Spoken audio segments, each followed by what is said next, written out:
Uh-oh, Lian Li has sent me an empty PC-A51 box. Or at least, I think it's empty because the box doesn't weigh anything. Oh, it's not empty. It's so light, it must be made out of angel shingles. Now, for those of you that don't know, Lian Li is sort of known as a high-quality case manufacturer, and their cases are made out of aluminum. It also says aluminum on the box, but as it turns out, I can't read, so that's sort of a problem. And this is the non-window version. This is also available in a window version and a couple other versions.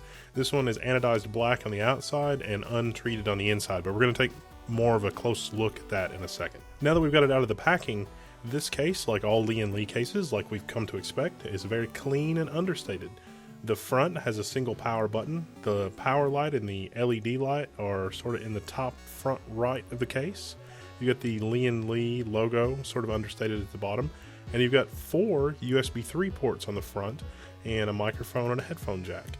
It also comes with a built-in CD-ROM bezel, so it does have one 5¼ inch page. You can put an optical drive in there or whatever. It is removable. If you've got something exotic you want to put there, you can remove this cover. So let me give you a quick rundown of the specs. Now, this is a full ATX case, but it's a very small full ATX case. I think that you would be hard-pressed to find a smaller full ATX case that also fits a normal size power supply. Now, the dimensions of this is it's 230 millimeters wide, 393 millimeters high, and 489 millimeters deep. So even though it is a full ATX case, it's wider than, you know, your 5¼ inch bay. A lot of your small tower cases are really only as wide as the optical drive anymore. This case is a little wider than that. Let's take a look at the inside. Now, the first thing that I noticed taking this apart is that the thumb screws at the back have a built-in rubber grommet, which is a vibration dampening thing. Now, on closer inspection, you can see that the side panels also have metal clips on the inside of the case. That, plus these rubber grommets, are supposed to help dampen and isolate vibration. Now the first thing I notice about this case is that the rear fan is in backwards. The rear fan is configured for an intake. That's kind of odd. And it looks like the motherboard is mounted really low, like you've got a lot of clearance to the top of the case. And the power supply is in the front. Let's take the front off and then take a look at the fan from that side.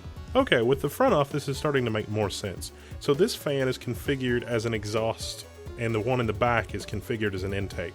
So that means that this case is a reverse airflow case. That means the air is going to come in the back and flow out the front. And that makes sense with the power supply in the bottom, because the power supply in the bottom is going to be pulling air in from the bottom and exhausting it out the front as well.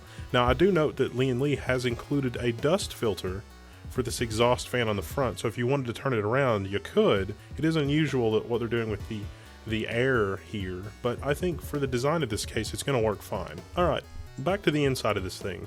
The 5¼ inch optical bay.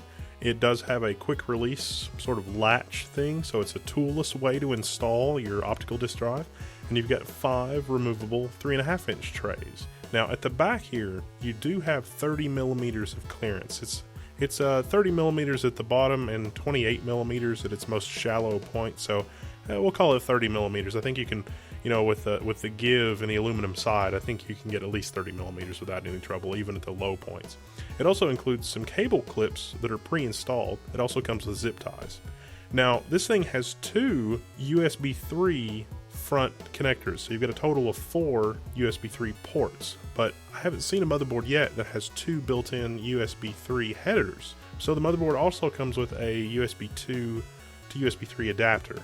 They do have an adapter that'll let you run USB 3 ports out the back of the case and into the front. So you could run a cable inside the case through the cable grommet holes that are above the rear fan and mount your, and have 2 USB 2 ports that are actually in the back of your computer looped through to the front. Now at the back of the case, it's looking pretty standard.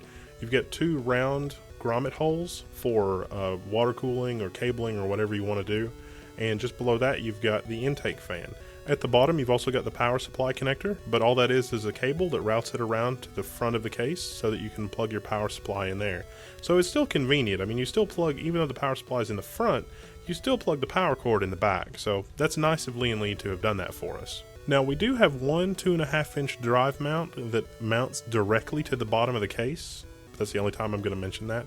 Far more interesting is the 5 3½ inch drive bays that are at the front of the case. Now, when you take off the other side of the case, you get more of a feel for how these work.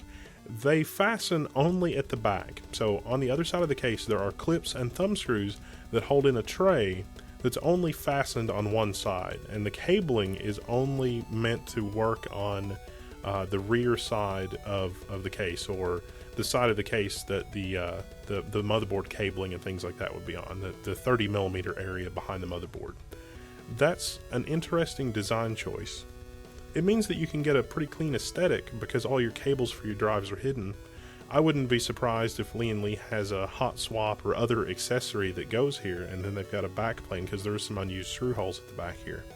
But the reality here is that you can take these trays out and get extra depth for a video card, or a video card with a water cooler unit, as long as it's, you know, a water cooler that'll fit in the front of the case. You're not going to be doing a dual fan configuration in the front or anything like that.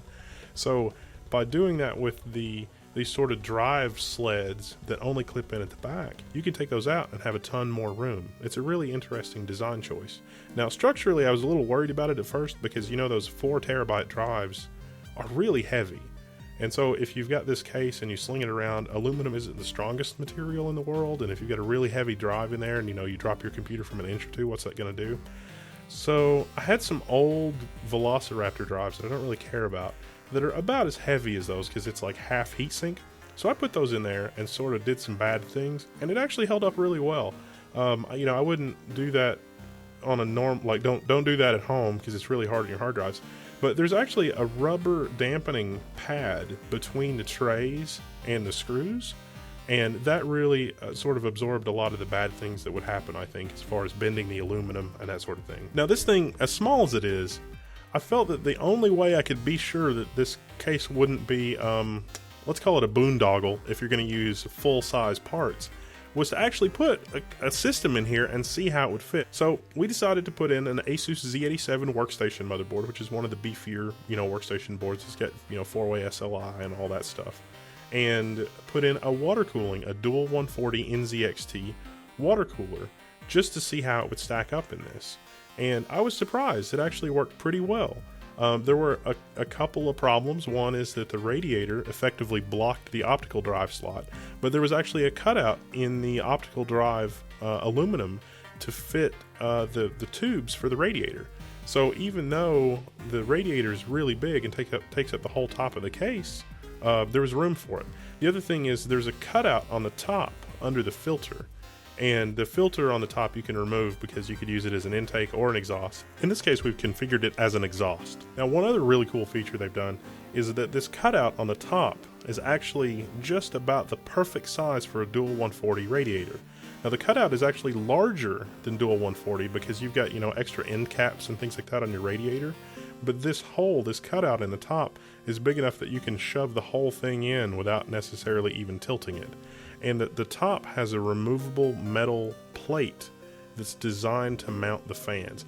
Everything went absolutely perfectly here. However, I will say that the first version of this that I did, I mounted the fans directly to the plate.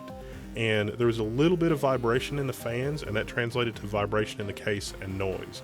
I went back and cut some small pieces of rubber and sandwiched the rubber between the metal plate of the Lian Li case and the plastic fans of the NZXT cooler, and that completely eliminated the noise and vibration.